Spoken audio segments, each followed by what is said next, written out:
দর্শক, আমরা এই মুহূর্তে অবস্থান করছি ঢাকা দক্ষিণ নম্বর ওয়ার্ড এলাকায়। এখন আমরা চায়ের আড্ডায় আছি। দেখতে পাচ্ছেন এখানকার অনেকে চা খাচ্ছেন। চায়ের দোকানদারও আছেন। পাশাপাশি আমরা এখানে খুঁজে পেয়েছি একজন ওয়ার্ড কাউন্সিলর প্রার্থী। তো উনি অত্যন্ত জনপ্রিয় এলাকার বাসী বলছেন। তো আমরা একটু মানুষের কাছ থেকে শুনি যে সাইফুল হক রিন্টু ভাই যে কাউন্সিলর প্রার্থী হতে যাচ্ছেন, তার জনপ্রিয়তা কেমন আছে বলে আপনি মনে করছেন? বিসমিল্লাহির রহমানির রহিম। আমি মোহাম্মদ হায়দার আলী বলছি। সাইফুল হক রিন্টু ভাই আমাদের এলাকার খুব একজন জনপ্রিয় ব্যক্তি এবং উনি খুব একজন বিনয়ী লোক এবং সবার সাথে ওনার সুসম্পর্ক আছে এবং এই এলাকার যে প্রতিটি জনগণ তাকে খুব ভালো জানে। তার যে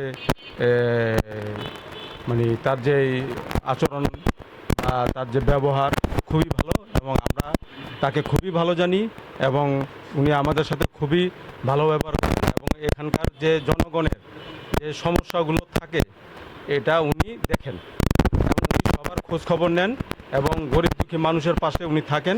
কেউ যদি কখনো ওনার কাছে আসে যে আমার মেয়েটার বিয়ে, আমার ছেলেটার বিয়ে, উনি গরিব মানুষ, ওরা গরিব মানুষ, তখন রিন্টু ভাই এটা দেখে এবং ওনাদেরকে যথেষ্ট হেল্প করে।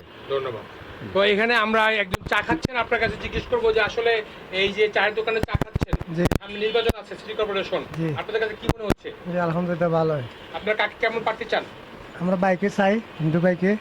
কেন চান? উনি ভালো লোক, খুব ভালো মানুষ, আমাদের সাথে সবসময় দেখা হলে কথা বলে, কেমন আছেন, কি অবস্থা, জি জি খোঁজ খবর। তো এখানে একজন চায়ের দোকানদার আছে, আমি ওনার সাথে কথা বলবো। আপনার নাম কি? আমার নাম মোহাম্মদ ফারুক।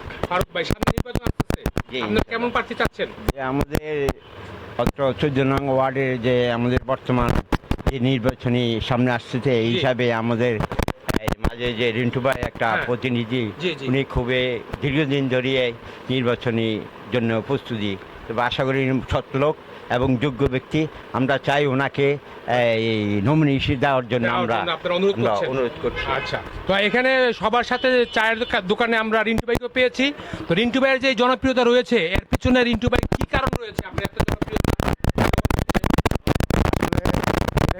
আমার জন্য আমার এলাকা, আমার বাবা মার খবর আজিমপুর, আমার মারা গেছে আমার খবর আজিমপুর। জনগণের যে কোনো সুখে দুঃখে আমি সবসময় পাশে থাকি, চেষ্টা করি জনগণের জন্য কিছু করার জন্য। এই যে চায়ের দোকানটা দেখছেন, এটা ছিল আমার একসময় দইয়ের দোকান, পরিয়ার দইয়ের দোকান। এই দইয়ের দোকান থেকেই 2017 সালে আমাকে অ্যারেস্ট করে আমার এই ব্যবসা, আমার ডিশ ব্যবসা, সমস্ত ব্যবসা নিয়ে যায়, যার কারণে এখনও পর্যন্ত আমি আমার ব্যবসা ছেড়ে পাই নাই। যাই হোক, এখন আমি আশাবাদী